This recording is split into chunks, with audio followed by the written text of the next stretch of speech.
বলে কেমন? বলে চোখের দিকে তাকায়া দেখ, তোর চোখের পাওয়ার যত দূর যায় আসমান পর্যন্ত, এই পাওয়ার তোরে কে দিছে? বলে আল্লাহ। বলে তুমি হাত নাড়ায় নাড়ায় কথা বলো, এই হাতের শক্তি কে দিছে? বলে আল্লাহ। তোমার ব্রেনের ভিতরে এত বুদ্ধি, প্লেনটা তো ভারী প্লেন, হেলিকপ্টার বিমান কেমনে চলে, হাওয়ার উপর দিয়ে কেমনে চলে এত ভার, এই জাহাজে তো ভার টন টন মনোজন, এই জাহাজ পানির উপর দিয়ে কেমনে চলে? একটাই জবাব আসবে, কি বলেন? আল্লাহ। আল্লাহরে পাওয়া যায় না। বিবেকের কাছে প্রশ্ন করবেন, নিজের দিকে তাকান, রব পাওয়া যাবে। বলে পাহাড়ের দিকে তাকা, পাহাড়ের দিকে আল্লাহ পাওয়া যায়। আলাম নাজআলিল আরদা মিহাদা, আল্লাহ তাআলা এই পাহাড়টা কি বানাইছে জানেন? আলাম নাজআলিল আরদা মিহাদা ওয়াল জিবালা আওতাদা, আলাম নাজআলিল আরদা মিহাদা, জমিনের দিকে তাকা, আল্লাহর পরিচয় পাইবি। ওয়াল জিবালা আওতাদা, পাহাড়ের দিকে তাকা, আল্লাহ পাইবি। বলে পাহাড়ের দিকে তাকাইলে কিভাবে আল্লাহ পাওয়া যায়? বলে এমনি আল্লাহ পাওয়া যায়। বলে প্রাথমিক দিক দিয়া পৃথিবী সৃষ্টির সূচনা লগ্নে এই পৃথিবী হেলাদোলা করে, দোল খায়, এক জায়গায় স্থির থাকে না। রব্বুল আলামিন দেখে এই পৃথিবী যদি এরকম খেলাধুলা করে, দোল খায়, ঢেউ খেলে, আমার বান্দা জমিনের মধ্যে থাকতে পারবে না। কতক্ষণ ঠিক কিনা? জমিন যদি সোজা হয় না থাকে, স্থির যদি না থাকে, আমার বান্দারা থাকতে পারবে না। বলে কি করব তাইলে? রব্বুল আলামিন ওয়াল জিবাল, পাহাড় বানা দিছে, বড় বড় পাহাড় দেখা যায়। সিলেটে যাও পাহাড় দেখা যায়, মক্কা মদিনায় যাও বড় বড় পাহাড় দেখা যায়। বলে পাহাড় কেন দেখা যায়? বলে এজন্য দেখা যায়, এই জমিনটা হেলে আল্লাহ তাআলা এই পাহাড়ে পেরাক বানায় জমিনের মধ্যে দিয়া দিয়েছে। সুবহানাল্লাহ। বলে পাহাড়টা যখন পেরাক বানায় জমিনের মধ্যে দিছে, এই জমিনটা আর নড়াচড়া করে না। বলে কে দিছে? বলে আল্লাহ। ওই পাহাড়ের দিকে তাকাও, আল্লাহ দেখা যাবে। বড় বড় সমুদ্রের দিকে তাকাও, এই মাটি কে কাটলো? বলে আল্লাহ। লা সালাতা লিমান লাম ইয়াকরা বিফাতিহাতিল কিতাব। এই উম্মত ভালো করে শুনে নাও, ওই ব্যক্তির নামাজ হলো না যে ব্যক্তি নামাজের মধ্যে সূরাতুল ফাতিহা পড়লো না। ওই ব্যক্তির নামাজ হলো না যে নামাজের মধ্যে সূরা ফাতিহা পড়লো না। এমন একটা দামি সূরার মধ্যে আমরা বান্দা প্রতি ওয়াক্ত নামাজের মধ্যে প্রতি রাকাতের ভিতরে বলি আল্লাহ, আমরা আপনার গোলামি করি, আপনার কাছেই সাহায্য চাই। রব্বুল আলামিন বলেন, ওয়ামা খালাকতুল জিন্না ওয়াল ইনসা ইল্লা লিয়াবুদুন। বান্দা, আমি তোরে বানাইলাম আমার গোলামি করার জন্য। দুনিয়ার মানুষ তাকায় দেখো, একটা ঘর বানাই, বলে কেন বানাইছো? বলে এই ঘরে বসবাস করব। ঠিক না? ঘর বানায় বলে কেন? বলে ঘরের মধ্যে বসবাস করব। নিজের জমি কেটে ঘের বানাইছে, বলে কেন বানাইছো? বলে একটা উদ্দেশ্য আছে, উদ্দেশ্য হলো মাছ চাষ করব। বলে প্রত্যেকটা মানুষের আগে উদ্দেশ্য থাকে, তারপরে মানুষ উদ্দেশিত বস্তু বানায়। রব্বুল আলামিনের একটা উদ্দেশ্য আছে, এই জন্য বান্দা বানাইছে। সেই উদ্দেশ্য হইল বান্দা বানানোর পরে আমার গোলামি করবে, আমার ইবাদত করবে। ঠিক কিনা? এই কথাই রব্বুল আলামিন বলেন, বান্দা আমি বানাইছে গোলামি করার জন্য। মানুষ সৃষ্টির শুরু থেকে ইবাদত মানুষের সাথে জড়ায় থাকে। বলে আল্লাহ আমি মানুষ বানাইছি ইবাদতের জন্য, সুতরাং মানুষ বানানোর সাথে ইবাদত মানুষের সাথে মিশে আছে পোশাক এবং শরীরের মতো। মানুষ পোশাক ছাড়া উলঙ্গ, মানুষ ইবাদত ছাড়াও অপরিপূর্ণ। ঠিক কিনা? পোশাক না পরলে মানুষ উলঙ্গ হয়ে যায়। দোস্ত, ইবাদত না করলে মানুষ অপরিপূর্ণ হয়, ওই মানুষটা কামেল মানুষ হইতে পারে না। এই জন্য ইবাদত মানুষের শুরু থেকে, সৃষ্টির শুরু থেকে ইবাদত মানুষের সাথে জড়িত আছে। আশরাফ আলী থানভী রাহমাতুল্লাহ আলাইহি বলেন, আশরাফ আলী থানভী রাহমাতুল্লাহ আলাইহি কত বড় আলেম, কত বড় আল্লাহর ওলি। গওহরডাঙ্গা মাদ্রাসার প্রতিষ্ঠাতা আল্লামা শামসুল হক ফরিদপুরি রাহমাতুল্লাহ আলাইহি বড় আল্লাহর ওলি সদর সাহেব রাহমাতুল্লাহ আলাইহির নাম কে না শুনে নাই? কত বড় আল্লাহর ওলি এই সদস্য হুজুর রাহমাতুল্লাহ আলাইহির মুরিদ পীর সাহেব হলো আশরাফ আলী থানভী রাহমাতুল্লাহ আলাইহি। হাজারের উপরে কিতাব, এত ইসলামের খেদমত করছে। মানুষ বেহেশতে যাওয়ার পরে ওই বেহেশতে যাওয়ার লেখক আশরাফ আলী থানভী রাহমাতুল্লাহ আলাইহি, আশরাফ আলী থানভী রাহমাতুল্লাহ আলাইহি বলেন, মানুষের জীবনের উৎস হলো নামাজ ইবাদত। মানুষের জীবনের উৎস কি বলেন? ইবাদত। এই উৎস যদি নষ্ট হয়ে যায়, উৎস থেকে সৃষ্ট বিষয়টাও নষ্ট হয়ে যায়। কেমন ধরেন উদাহরণ দেই। ও তেতুলিয়ার মুসলমান, ও মাটলা গ্রামের মুসলমান, ইবাদত হলো মানুষের জীবনের উৎস। কেমন উৎস? একটু ভালো করে কান লাগা শুনেন। নদীর উৎস হলো ঝর্ণা। ঝর্ণা যদি বন্ধ হয়ে যায়, নদী শেষ হয়ে যায়। কথা কোন ঠিক না? নদীর উৎস হলো ঝর্ণা। ঝর্ণা বন্ধ হয়ে যাবে তো নদী শেষ। গাছের উৎস হলো মাটি। মাটি যদি নষ্ট হয়ে যায়, গাছও শেষ হয়ে যায় কি যায় না? মাছের উৎস হলো পানি। এই পানি যদি নষ্ট হয়ে যায়, মাছ থাকবে না। পানি যদি না থাকে, মাছ বাঁচবে না। বলে কারণ কি? বলে মাছের উৎস হলো পানি। বলে মানুষ, এই মানুষের উৎস হলো ইবাদত। ইবাদত যদি না থাকে, মানুষটা আস্তে আস্তে ধ্বংস হয়ে যায়। প্রশ্ন করতে পারেন, ও হুজুর, ইহুদি খ্রিস্টান হিন্দু বৌদ্ধ ধর্ম তো ইবাদত করে না, ওরা তো বেঁচে আছে। এমন একটা প্রশ্ন আসে কি আসে না? বলে হিন্দুরা তো মালিকের ইবাদত করে না, খ্রিস্টানরাও তো করে না, কাফের মুশরিক ইহুদি নাসারা তো করে না, তারা তো মরে না। আমি বলবে রে ভাই, একটু কোরআনের মধ্যে তাকায় দেখো। রব্বুল আলামিন বলেন আলে ইমরানের ভিতরে, ওয়ালাহু আসলামা মান ফিস সামাওয়াতি ওয়াল আরদি তাওআন ওয়া কারহা। এর আগে একটা কথা ভালো করে শোনেন, ইবাদত দুই প্রকার। কয় প্রকার? দুই প্রকার। এক নাম্বার হলো স্বেচ্ছায় ইবাদত করা, আর এক নাম্বার হলো বাধ্য হয়ে ইবাদত করা। এরে মুসলমান ইমানদার, কাফের মুশরিক বেঈমানরা বাধ্য হয়ে আল্লাহর ইবাদত করে, মুসলমান স্বেচ্ছায় ইবাদত করে। কাফের মুশরিক বাধ্য হয়ে ইবাদত করে, এজন্য ওই ইবাদতের কারণে তাদের শরীরটা টিকে থাকে কিছুদিনের জন্য। বলে বাধ্য কেমন? তারা খায়, জমিনের উপর দিয়ে কামাই করে, গোসল করে, নিজের রিজিক অন্বেষণের জন্য রাস্তা দিয়ে গাড়ি চালায়। এইটা ইবাদত। রব্বুল আলামিন বলেন, কুলু ওয়াশরাবু, খাও পান করো। এটা আল্লাহর কথা। হিন্দু ইহুদি বৌদ্ধরা খায় না? খায় না? খায় না?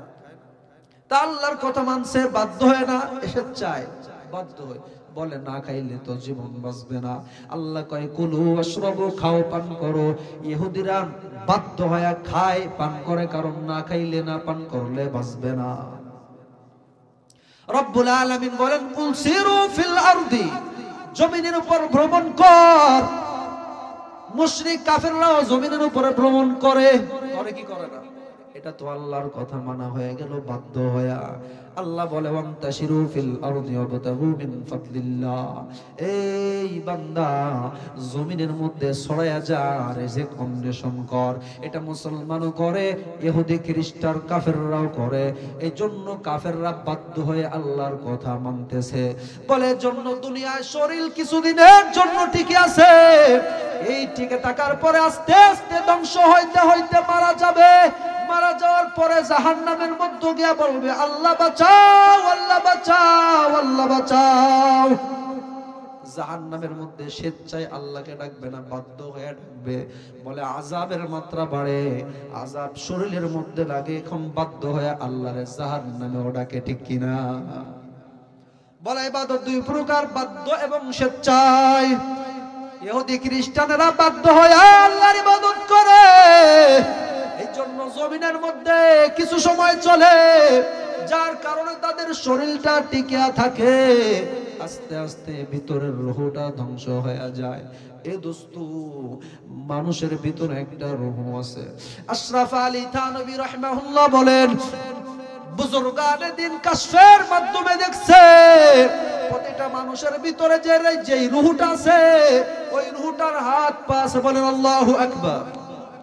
হাত পা আছে, রূহর হাত পা আছে। বলে যেই বান্দা ইবাদত করে না, আস্তে আস্তে তার ভিতরের রূহটা মারা যায়। ভিতরের রূহটা কি যায়? মারা যায়। এজন্য বলা হয় ইবাদত হলো মানুষের জীবনের উৎস। উৎস শেষ, মানুষ শেষ। উৎস মানে নামাজ, ইবাদত, এটা শেষ, বান্দা আস্তে আস্তে কি হয়ে যায়? ধ্বংসের দিকে চলে যায়।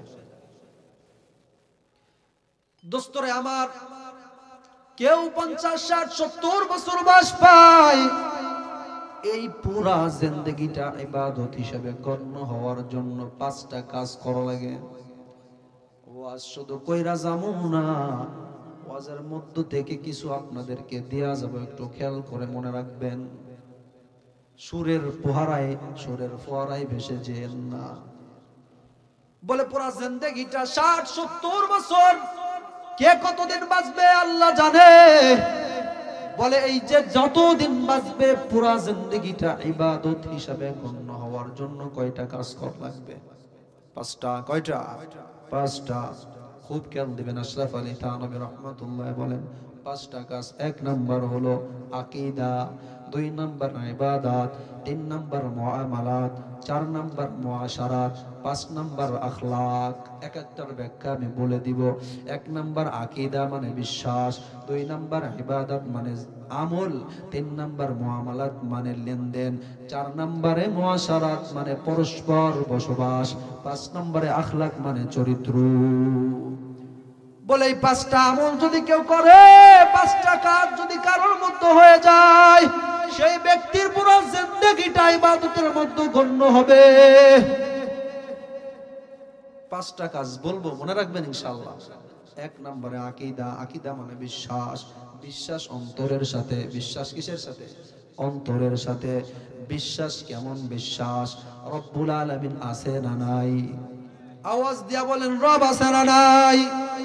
আল্লাহকে কোনোদিন দেখা যাবে দুনিয়ায়? আল্লাহ গায়েব নাকি দৃশ্য? গায়েব আছে আমাদের থেকে। কোথায় আছে? আল্লাহ তাআলা গুণগতভাবে পুরা দুনিয়ায়, পুরা পৃথিবীতে বিরাজমান। আর আল্লাহ তাআলা নিজের সত্তাগতভাবে দুনিয়া সৃষ্টির আগেও যেমন ছিলেন, এখনো তেমন আছেন, পরেও থাকবে। গায়েবের খবর। 1 নাম্বার আকীদা। আকীদা হলো বিশ্বাস। আল্লাহ তুমি এক, এইটা বিশ্বাস করে মুসলমান। আর নাস্তিক যারা বলে আল্লাহ নাই, দুনিয়া এমনি এমনি হইছে, বলেন নাউযুবিল্লাহ। এই দুনিয়া এমনি এমনি হইছে। একটা উদাহরণ দেই শুনেন। খ্রিস্টান পণ্ডিত ইমামে আযম আবু হানিফা রাহমাতুল্লাহি আলাইহির সাথে বাহাস করবে। বলে কি বাহাস? বলে ও ইমাম, এই দুনিয়া এমনি এমনি সৃষ্টি হয়েছে, কেউ নাই, স্রষ্টা বলতে কেউ নাই। ইমাম সাহেব বলে না, আছে স্রষ্টা, তিনি আল্লাহ। বলে ও ইমাম সাহেব, তোমার সাথে আমার চ্যালেঞ্জ হলো, বাহাস করব। ডেট দাও, কোথায় বসবা, কিভাবে বসবা, ডেট দাও। ইমাম সাহেব ইমামে আজম আবু হানিফা রাহমাতুল্লাহ আলাইহি ডেট দিলেন, অমুক দিন অমুক খানে তোমার সাথে আমার বাহাস হবে। বাহাস মানে তর্ক বিতর্ক, দলিল দিয়া। বলে ঠিক আছে। এবার সেই দিন চলে আসছে। আসার পরে ওই খ্রিস্টান বড় মসবা বানাইছে, স্টেট বানায় রাখছে, হাজার হাজার হাজার হাজার মানুষ।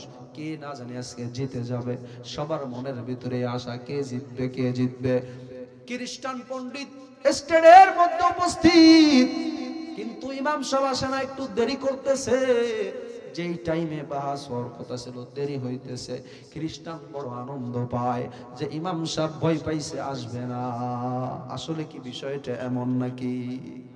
বলে মুসলমান ভয় পায় না, মুসলমানের গোড়া তো রব্বুল আলামিনের কাছে, যার ভিত্তি মজবুত তার কোনো ভয় হতে পারে না, ঠিক কিনা? খ্রিস্টান বলে ইমাম সাহেব ভয় পাইছে। এবার ইমাম সাহেব অনেক দেরি করে উপস্থিত হয়েছে। বলে ও ইমাম আবু হানিফা, কেন দেরি করলা, ভয় পাইছনি? বলে না। বলে কেন দেরি হইল? বলে শোনেন, আমি আসতেছিলাম, মাঝখানে দেখলাম একটা নদী, পার হব কেমনে? নৌকাও নাই, মাঝিও নাই, কিচ্ছু নাই, পার হব কেমনে? দাঁড়ায় আছি নদীর পাশে, হঠাৎ দেখলাম একটা গাছ হয়ে গেছে। হঠাৎ দেখলাম একটা গাছ হয়ে গেছে। আরে আর আশ্চর্যের বিষয় হলো, গাছ থেকে ফেড়ে অটোমেটিকলি তক্তা হয়ে গেছে। গাছ জ্বালাই গেছে, গাছ থেকে তক্তা হয়ে গেছে।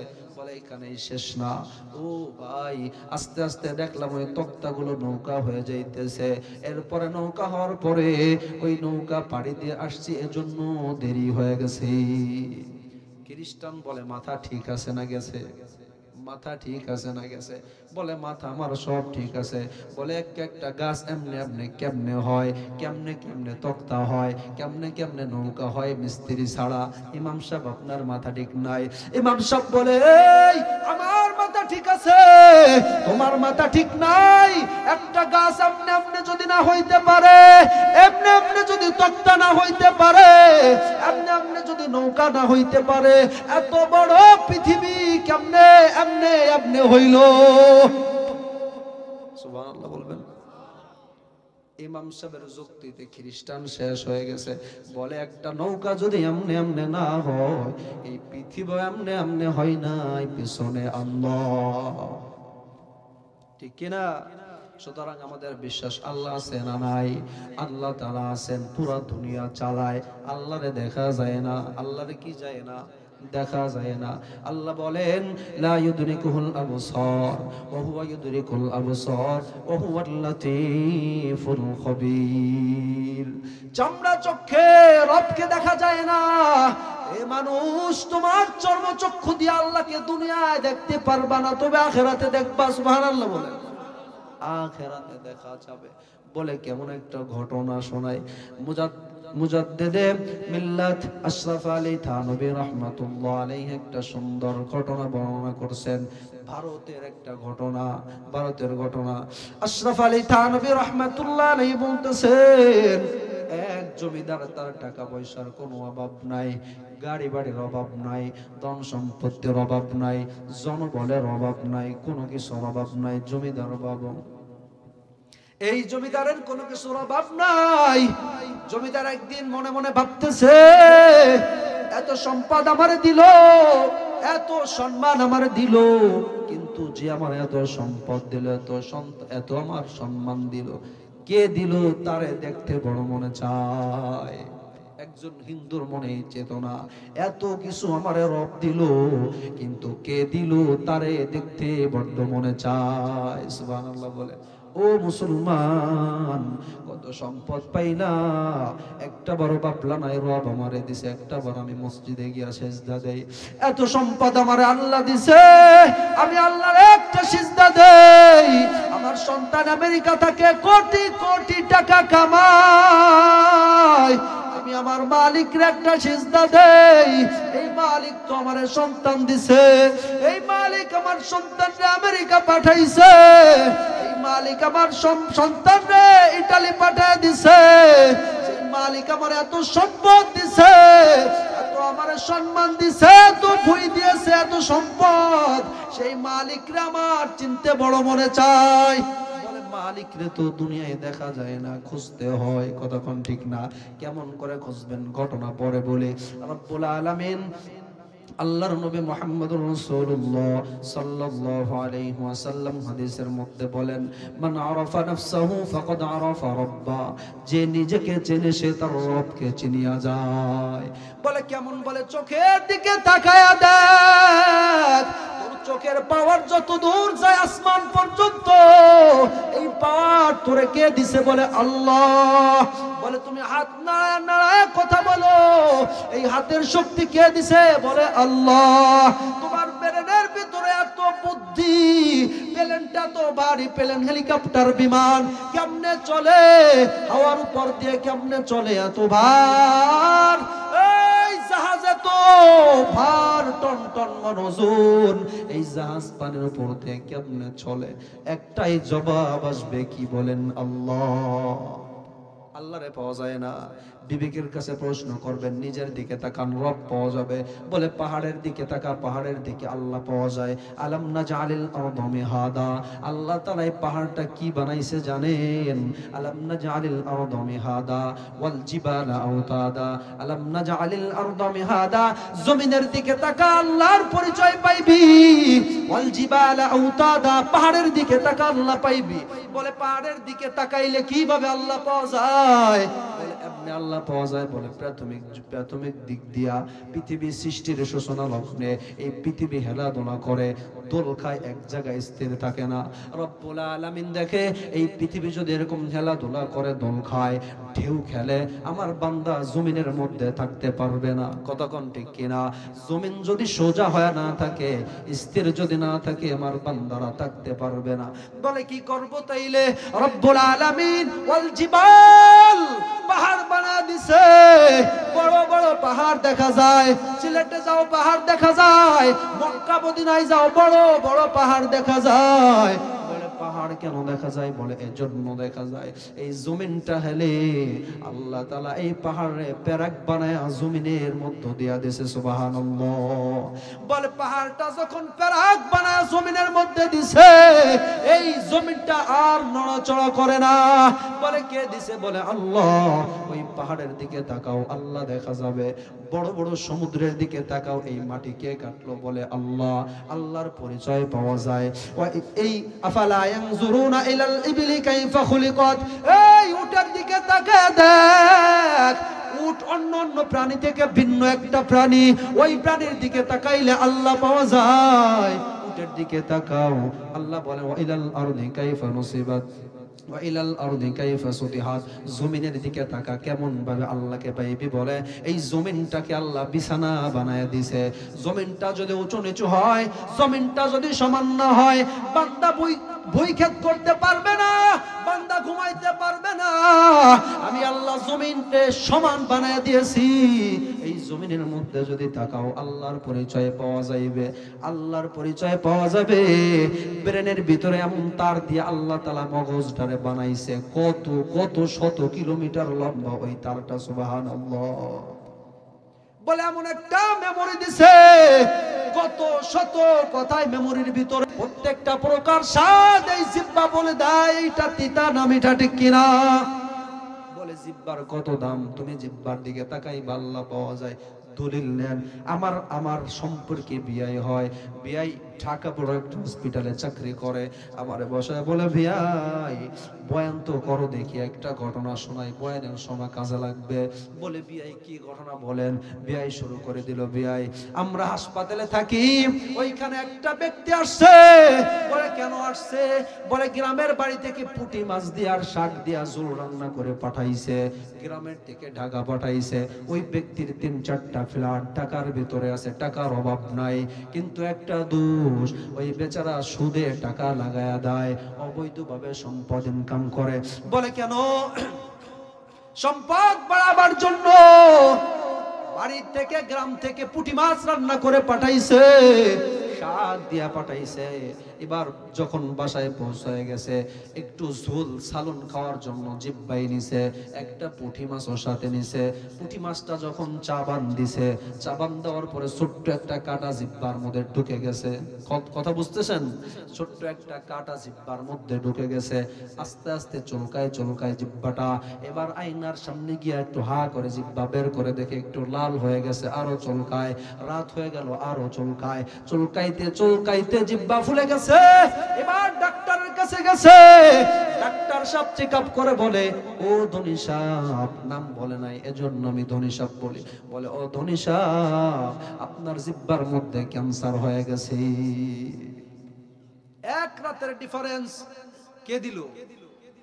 এক রাতের মধ্যে, মুহূর্তের মধ্যে ক্যান্সার হয়ে গেছে। চেক আপ করার পরে ঔষধ দিয়েছে, কাজ হয় না, আরো চুলকানি বাড়ে, ব্যথা বাড়ে, বিষ হয়ে যায়। বলে করা যায় কি? ডাক্তার পরামর্শ দিল, আপনার জিব্বাটা কেটে প্লাস্টিকের জিব্বা লাগাইতে হবে।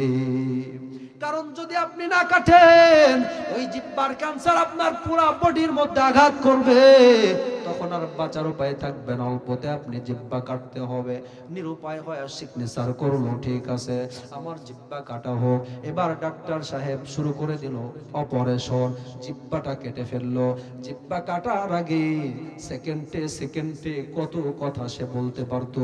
জিব্বাটা কাটার আগে মুহূর্তের মধ্যে কত কথা টপ টপ করে বলতে পারতো। কিন্তু জিব্বা কাটার পরে প্লাস্টিকের জিব্বা লাগাইছে, এখন এক এক মিনিট লাগে এক একটা কথা বলতে। বলেন এই জিব্বার দিকে তাকাইলে কার পরিচয় পাওয়া যায়? এজন্য বলে জিব্বা থাকতে জিব্বার মর্ম দে। কেমনে মর্ম দিবা, বুঝবা কেমনে? বলে এই জিব্বা দিয়ে মিথ্যা কথা বইল না, গীবাত বইল না, শিকায়েত বইল না, তাইলে জিব্বারে মর্ম বোঝা হবে। এই জিব্বার দিকে তাকাইলে রব পাওয়া যায়, পুরো বডির দিকে তাকাইলে রব পাওয়া যায়। কুকুরের দিকে তাকাবা, মানুষের দিকে তাকাবা, আল্লাহ পাক রব্বুল আলামিন মানুষের মধ্যে এমন একটা চেহারা দান করছেন, অন্য অন্য প্রাণীদের দিকে তাকাও আর মানুষের দিকে তাকাও, কেমন দেখা যায়। সুতরাং নিজের দিকে যদি তাকাও, বুঝবা আল্লাহর পরিচয় পাওয়া যায়। এর জন্য আল্লাহ গায়েব, কিন্তু পরিচয় পাওয়া যায় দুনিয়াতেই পরিচয় পাওয়া যায়। আল্লাহর চর্মচক্ষে দুনিয়াতে দেখা যায় না। বলছিলাম ওই ভারতের জমিদার বাবু ঘটনায় চলে যায়। এবার জমিদার বলে, আমার কোনো কিছুর অভাব নাই, আমার কোনো কিছুর অভাব নাই। এই রব আমি দেখতে চাই যে আমার এত কিছু দান করছে। চলে গেল ভারতের মাথুরা নামক স্থানে। শুনে ওখানে একজন ব্রাহ্মণ পুরোহিত আছে। ওই ব্রাহ্মণের কাছে গিয়ে বলে, ব্রাহ্মণ, আমার কোনো কিছুর অভাব নাই, কিন্তু আমার ওই ভগবানকে দেখতে বড় মনে চায়। ও ব্রাহ্মণ, তুমি কি আমার ভগবান দেখাইতে পারবা? বলে হ্যাঁ পারবো, ভগবান দেখাইতে। বলে দেখাও। এবার ওই ব্রাহ্মণ পুরোহিত জমিদার বাবুর নিয়ে বলতেছ, জমিদার আগায় আসো। আগায় আসার পরে বড় একটা দাঁড় করানো মূর্তি দেখায় বলে, এইটা তোমার ভগবান? জমিদার বলে, না না, এই ভগবান না, আসল ভগবান দেখতে চাই। বলেন সুবহানাল্লাহ। আস্তে আস্তে ঢুকতেছে, আস্তে আস্তে ব্রেনের ভিতরে ঢুকতেছে। বলে না, আমি আসল ভগবান দেখতে চাই। এবার ব্রাহ্মণ বলে, আমার কাছে এই ভগবান ছাড়া কোনো ভগবান নাই। ভগবান মানুষের কাছে থাকে। এইবার খবর পাইছে জমিদার, ভারতের আর একটা জায়গার নাম কাশী। কাশীতে একজন সাধু থাকে, সে নাকি ভগবান দেখায়। চলে গেছে পথ পাড়ি দিয়া কাশীতে যাওয়ার পরে ওই সাধুরে বলতেছে, সাধু, আমার কোনো কিছুর অভাব নাই, কিন্তু আমার ভগবান দেখতে বড় মনে চায়, যে আমার এত কিছু দিল। এবার ওই সাধু বলতেছে, অবশ্যই ভগবান দেখাইতে পারবো। বলে আসো। যাওয়ার পরে বড় একটা পর্দা দেওয়া আছে। এবার পর্দাটা সরায় দেখে আগেরটার থেকে এই মূর্তিটা আরো বড়, পাথর দিয়ে বানানো মূর্তি। বলে এই যে তোমার ভগবান? বলে না না না, এই ভগবানকে তো ছোট কাল থেকে দেখে আসছে, আসল ভগবান দেখাও। আল্লাহু আকবার। এই ভগবান তো দেখছি ছোটকাল থেকে, আসল ভগবান দেখতে চাই। বলে এই ভগবান ছাড়া আমার কাছে কোনো ভগবান নাই, তুমি অন্য জায়গা যাও। এবার জমিদার বাবু পোড়া মন নিয়ে মুখ কালো করে চলে গেল। খবর পাইছে ভারতের আর একটা জায়গার নাম বৃন্দাবন।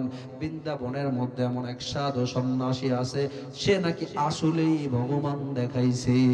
খবর পায় একজন পীর সাহেবের ফুতে পেট ব্যথা ভালো হয়েছে, দুনিয়ার মধ্যে ছড়ায় গেছে, কানে কানে আসছে অমুক পীর সাহেবের এত পাওয়ার, ফু দিলে সাথে সাথে পেট ব্যথা ভালো হয়ে যায়। এরকম আছে না?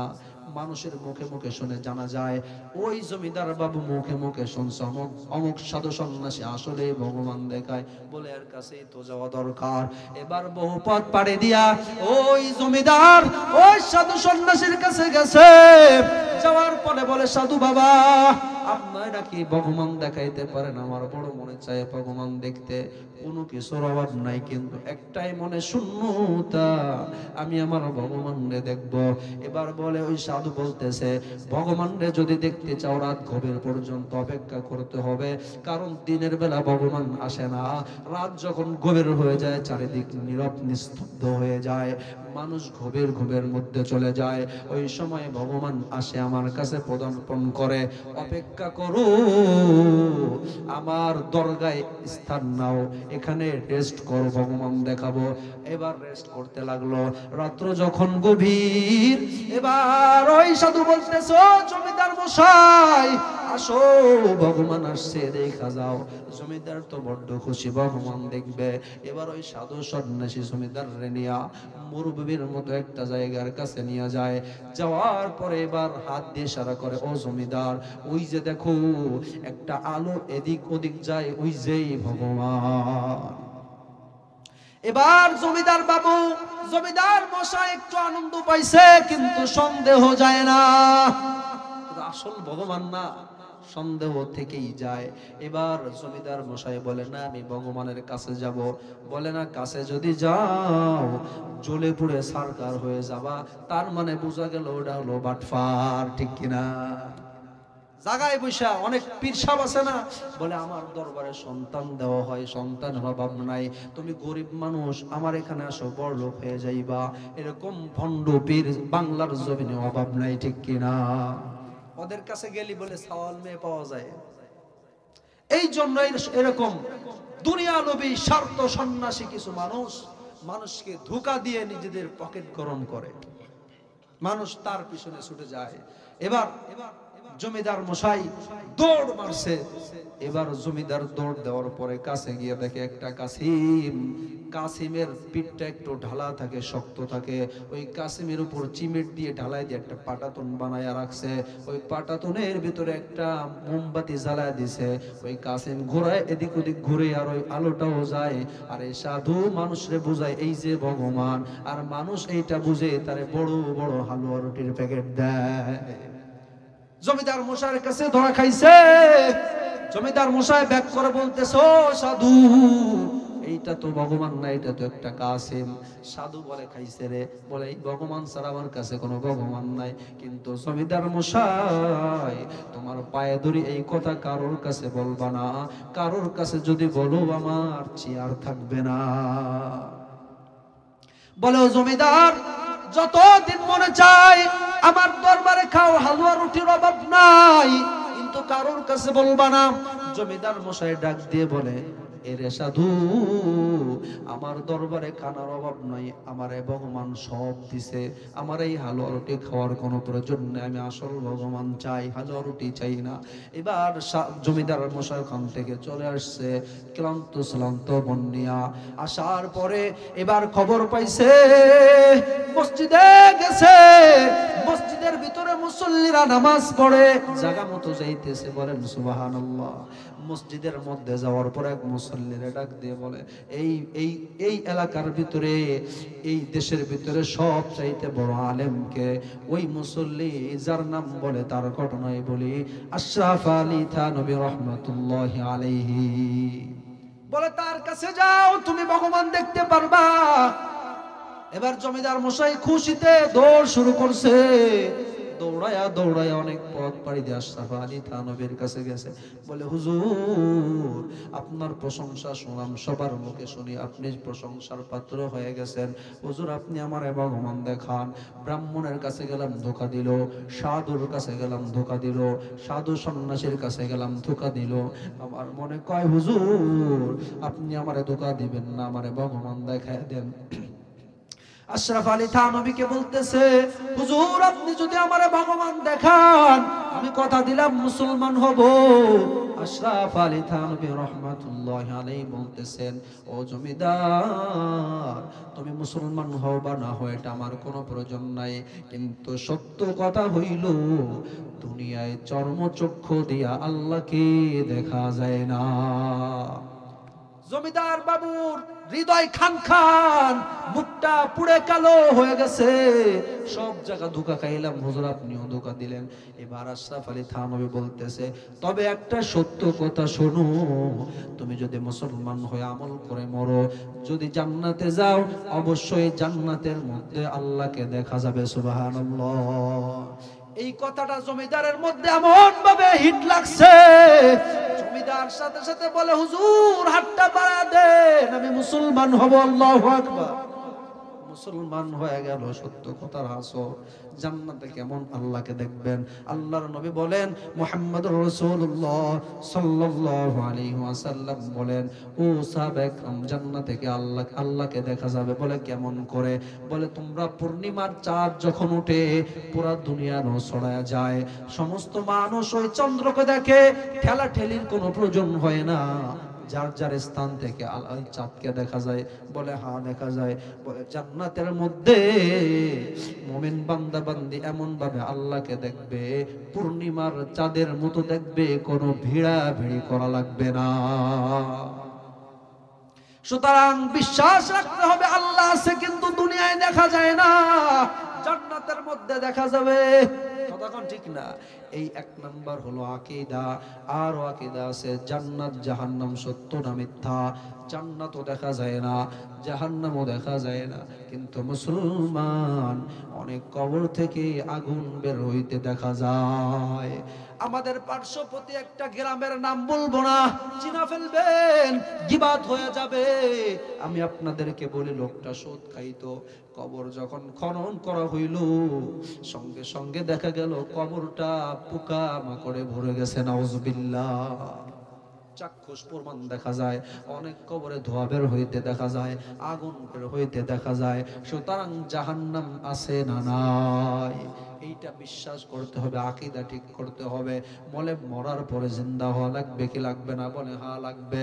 আল্লাহ রাব্বুল আলামিন বলেন, কাইফা তাকফুরুনা বিল্লাহি ওয়া কুনতুম আমওয়াত ফাআহইয়াকুম সুম্মা ইউমীতুকুম সুম্মা ইউহয়ীকুম সুম্মা ইলাইহি তুরজাউন। বান্দা তোর অস্তিত্ব ছিল না, আমি আল্লাহ তোর অস্তিত্ব দান করলাম, দান করাই শেষ না, আবার মরা লাগবে। বান্দা মরাই শেষ না, আল্লাহর কাছে আবার তোকে দাঁড়ানো লাগবে। তাহলে জান্নাত জাহান্নাম আছে, মরণের পরে জীবন আবার আছে, কবরের আযাব আছে। একটা ঘটনা বলি, আশরাফ আলী থানবী রাহমাতুল্লাহ আলাইহি বলেন, কবরের আযাব যে সত্য। একজনের বন্ধু মারা গেছে, বন্ধু মারা যাওয়ার পর ওই বেচারা বলে, আলেম ওলামা বয়ান করে কবরের মধ্যে নাকি বড় আযাব হবে, আযাব হবে। আমার বন্ধুরে মারলাম আমি, একটা মোবাইল রেখে আসছে কবরের মধ্যে, কানেকশন দিয়ে আসছে যে কবরে মুনকার নাকিরের প্রশ্নের আওয়াজ শুনবো, কবরে নাকি মারে এই আওয়াজটা শুনবো। এই মোবাইল কানেক্ট দেওয়ার পরে দিন যায় রাত যায়, দিন যায় রাত যায়, কোনো আওয়াজ আসে না, কোনো আওয়াজ নাই, কোনো আওয়াজ নাই। এবার বলে আলেম ওলামা যে কথা বলে সবগুলো মিথ্যা। নাউজুবিল্লাহ বলেন। কাই যদি সত্য হয় মোবাইলে কেন আমি মুনকার নাকিরের প্রশ্ন শুনলাম না? এর এই গাধাটা কেমন জানেন? একটা উদাহরণ দেখেন। এক ব্যক্তি গাছের উপরে ওইটা যে ডাল কাটে, ওই ডালের আগায় বসে ডাল কোপাইতেছে। যে ডাল কাটে আগায় বসে কি গোড়া কোপ দেয়। এবার তল দিয়ে একজন মুরব্বী যাইতেছে, মুরব্বী বলে, বেটা তুই তো মরছিস। এবার ওই কথাটা কেমন আছে জানেন? এবার গাছের থেকে লাফ দিয়ে নামার পরে বলে, মুরব্বী আমি কি সত্যি মারা গেছি? বলে কি মারা গেছি? আমি বাড়ি যাব না কবরে যাব? এখন মুরব্বীরা ছাড়ে না, মুরব্বী কন আমি কি মারা গেছি কিনা। এই কিছু সমাজে লোক আছে, মানুষ বলে একটা বোঝে আর একটা। এইটা আমি বুঝাই। শেষ পরের নাম দেখেন, মুরব্বী বলে নাছর বান্দা ছাড়ে না। মুরব্বী বলতেছে তোর পাছা দিয়া যেদিন লাল সুতা বেরোবে সেদিন তুই মারা যাবি। এবার বাড়ি চলে গেছে। বাড়ি যাওয়ার পরে ওই ব্যক্তি ছিল ঝোলা, ঝোলা সেরেননি, তাঁত বনে ঝোলা। এবার তাঁত বুনতেছে, হঠাৎ দেখে মাজার দিক দিয়ে লাল সুতা দেখা যায়। এবার মনে মনে বলে, মুরব্বী বলছে লাল সুতা দেখলে মারা যাব, এই তো পাছা দিয়ে লাল সুতা বের হইছে, আমি আর বেঁচে নাই। এবার গ্রামের মানুষের কাছে যায়, বলে ভাই এই যে কুদাল, এই যে ঝুড়ি, তাড়াতাড়ি কবর কোষ, আমারে মাটি দিয়ে, আমি মারা গেছি। মুরব্বী বলছে সবাই কয় পাগল হয়ে গেছে, কেউ ডাকে সাড়া দেয় না। এবার দেখে কেউ আসে না, নিজে নিজে কুদাল আর ঝুড়ি নিয়ে নদীর পারে চলে গেছে। যাওয়ার পরে এবার নদীর পাশে একটা জায়গা গর্ত খুঁড়ে, কবর খুঁড়ে নিজে নিজে শুয়ে রইছে।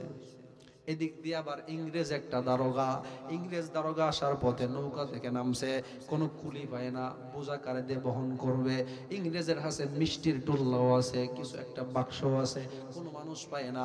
ইংরেজ দারোগা দেখে অনেক দূরে একটু জায়গা মাটি খোঁচা দেখা যায়, নতুন মাটি খুঁজছে, হয়তো বা ওখানে কেউ আছে। ইংরেজ দারোগা যাওয়ার পরে দেখে টান টান এসে রয়েছে। এবার বলে এই ওঠ। এবারও মনে মনে বলতেছে, মনে হয় মন কান্নাকির আসছে, কথা বলা যাবে না, মন কান্নাকির আসছে। তারপরে এবার ইংরেজ দারোগা দেখতেছে তো ওঠে না, এবার ধাম করে মাজা একটা লাথি মেরে দিয়েছে। এবার লাথি মারার সাথে সাথে উঠে বসে পড়ছে। এই ঘটনা আশরাফ আলী থানভী রাহমাতুল্লাহ বলতেছে, বসে পড়ে। এবার বলছে না আসলে মন কান্নাকির কথা আর বলা বাড়ানো যাবে না, লাথি আরো খাইতে হবে। বলে যে হুজুর বলেন। কবর থেকে উঠে আসছে। উঠে আসার পরে ওনার কাছে যে টেরাংটা ছিল আর মাথায় দিছে, আর মিষ্টির হাড়ি তার হাতে দিছে, বলে চল। এবার যাওয়ার পরে ইংরেজ দারোগার বাড়িতে যাওয়ার পরে বলে ঠিক আছে রাখ। এবার আটা না আর দুইটা মিষ্টি হাতে দিছে। ও খুশিতে বাগবাগ বাড়ির দিকে আসতেছে। হঠাৎ দেখে আসরের পরে মাগরিবের আগে এক ফজর রাস্তার বসে বয়ান করে, ও ভাই কবরের মধ্যে মুনকার নাকির আসবে, তিনটা প্রশ্ন করবে, মার রাব্বুকা মান দীনুকা মান নবী মান হাদার রাজুলুল্লাযী বুইসা ফীকুম। তিনটা প্রশ্ন, তোমার রবকে, তোমার ধর্ম কি, ইনি কে যাকে তোমাদের কাছে পাঠানো হয়েছিল দূত হিসাবে, নবী হিসাবে। এই তিনটা প্রশ্ন করবে। কবরের আযাব সম্পর্কে বয়ান করতেছে, কিন্তু ওই ব্যক্তি দপ্পাস করে স্টেজের মধ্যে উঠে গিয়ে বলে, এ জনগণ, এই হুজুর যে কথাগুলো বলে সব ভুল কথা, একটাও সঠিক না। আমি মারা গেছিলাম, একটা মুনকার নাকির আসে, গলায় টাই পরা, পায়ে জুতা পরা, প্যান্ট শার্ট লাগানো। সে আসার পরে ডাক দেয় কিন্তু শোনা যায় না। এরপরে একটা লাথি মারে দপ্পাস করে বসে পড়তে হয়। এখানেও শেষ না, মুনকার নাকির বাড়ি পর্যন্ত নিয়ে যায়। যাওয়ার পথে মাথায় একটা বোঝা দেয়, হাতের একটা মিষ্টির টুল্লা দেয়, বাড়ি নেওয়ার পরে আসার পথে আটানা দেয়, আর দুইটা মিষ্টি দেয়। এই হুজুর যে বয়ান করে সব মিথ্যা। বলেন বুঝছে কি? বলে বয়ান কবরের মধ্যে প্রশ্ন হবে, এটা দেখা যায় না, কিন্তু না দেখা বিশ্বাস করতে হয়। কিন্তু তার আকীদা হলো এই যে মানুষ সমাজের মধ্যে এমন এখনো মানুষ আছে যে বলে একটা বোঝে আর একটা, কথা কোন ঠিক না। এই জন্য ওয়াজ হলো শোনার জিনিস না বোঝার জিনিস। ওয়াজ কিসের জিনিস? বোঝার জিনিস। গান হচ্ছে শোনার জিনিস, কিন্তু ওয়াজ বোঝার জিনিস। বলে গান, একজন হিন্দি গান শুনে বলে ভাই আমি নিজে প্রশ্ন করছি, বলে তুই গান শুনিস কে, তুই কি এর অর্থ বোঝো? কয় অর্থ না বুঝলে কি হয়েছে, একটু ভালো লাগে এই জন্য শুনি। এই জন্য আমি বলি গান শোনার জিনিস শুনে, কিন্তু ওয়াজ কোরআন হাদিস বোঝার জিনিস, এটা শুনলে হবে না। এক নাম্বার হলো আকীদা। মরার পরে কবরে প্রশ্ন আছে, জান্নাতও আছে, জাহান্নামও আছে, আল্লাহকে দেখা যাবে, এটা আকীদা। এই আকীদা ঠিক করতে হবে, তাহলে পুরো জিন্দেগিটা ইবাদত হিসেবে গণ্য হবে। দুই নাম্বার বলছিলাম ইবাদত। ইবাদত কেন? আকীদা হলো মনের ব্যাপার, আর ইবাদত হলো শরীরের ব্যাপার। এদিক তাকান ভাই একটু। ইবাদত হলো শরীরের ব্যাপার, শরীর দিয়ে ইবাদত করে, নামাজ পড়ে, রোজা রাখে, সব শরীরের কাজ। দুনিয়ায় যত ইবাদত আছে সব শরীরের কাজ। আর বিশ্বাস হলো মনের ব্যাপার। তাহলে প্রথমে কেন আকীদা আনলেন, দ্বিতীয় কেন ইবাদত আনলেন? বলে এজন্য ইবাদতের সাথে মনের ব্যাপার আকীদার বড় মিল আছে। বলে কেমন মিল? আরে সন্তান বিদেশ যায়, মা বাবা স্ত্রী সবাই খুশি হয়ে যায়, আমার সন্তান বিদেশে কামাই করবে, রোজগার করবে, বাড়িতে অনেক টাকা নিয়ে আসবে, সোনা গহনা নিয়ে আসবে, আমাদের চাহিদা পূরণ করবে, বিল্ডিং হবে, বিলাসবহুল বাড়ি গাড়ি হবে, আশা বড় থাকে। কিন্তু যখন সন্তান, এমন সন্তান আছে যারা বিদেশের থেকে কফিনের মধ্যে লাশ হয়ে দুনিয়াতে অর্থাৎ নিজের দেশে আছে না নাই। এইবার যখন ওই সন্তান লাশ হয়ে কফিনের মধ্যে আসছে, আসার পরে মায়ের কানের ভিতরে আওয়াজ গেছে, মা জনম দুঃখিনী মায়ের কানের ভিতরে আওয়াজ গেছে আমার সন্তান নাই। আরে যে সন্তান রে মা বিদায় দিল হাসি খুশি ভাবে, ওই সন্তান আসলো কফিনের মধ্যে লাশ হয়ে। মা এবার বুক চাপড়ায় আর আসার ফাসার খায় কান্না করে। বলেন এই যে কষ্টটা পাইছে সন্তানের মৃত্যুর খবর শুই না, এইটা মনের ভিতর লাগছে। মনের ভিতর লাগার সঙ্গে সঙ্গে মা শরীরে আসার ফাসার খায় কি খায় না, মনের সাথে দেহের মিল আছে না নাই। এজন্য আকীদা হলো মনের ব্যাপার, মনের ব্যাপার বিশ্বাস অন্তর দিয়া। ইবাদত হলো শরীরের ব্যাপার। বান্দার যখন বিশ্বাস হবে আল্লাহ আল্লাহ আছে, আল্লাহর হুকুম মানতে হবে, বিশ্বাস যখন বান্দার হয়ে যাবে তখন আর ওই বিশ্বাস নিয়ে আসে স্থির থাকতে পারবে না। ফজরের আজান যখন হবে কম্বলটা লাপটা ফেলাইয়া দিয়া মসজিদে এসে জামাতের সঙ্গে শরীক হবে, ঠিক কিনা? কারণ ইবাদত হলো শরীরের ব্যাপার, নিয়ত হলো অন্তরের ব্যাপার, আকীদা অন্তরের ব্যাপার। বিশ্বাস যখন হইছে আল্লাহ আছে, কবরে যাওয়া লাগবে, জান্নাত আছে জাহান্নাম আছে, এই কথা যখন আমার বিশ্বাস হয়ে গেল তখন ওই বান্দাটা আর থাকতে পারবে না, তখন সাথে সাথে শরীর দিয়ে আল্লাহর ইবাদত করতে থাকবে। এর জন্য 1 নাম্বার আকীদা, 2 নাম্বার ইবাদত, 3 নাম্বার হলো মুআমালাত, বেচা কেনা ক্রয় বিক্রয়। রাসূলুল্লাহ সাল্লাল্লাহু আলাইহি ওয়াসাল্লাম বলেন, হযরত আবু হুরায়রা থেকে বর্ণিত, নাহা রাসূলুল্লাহ সাল্লাল্লাহু আলাইহি ওয়াসাল্লাম আন বাইল গরার। নবীজি বলেন যে বেচা কেনার মধ্যে ধোঁকা আছে, ওই বেচা কেনা তোমরা করবা না। এ দোস্ত কেমন ধোঁকা?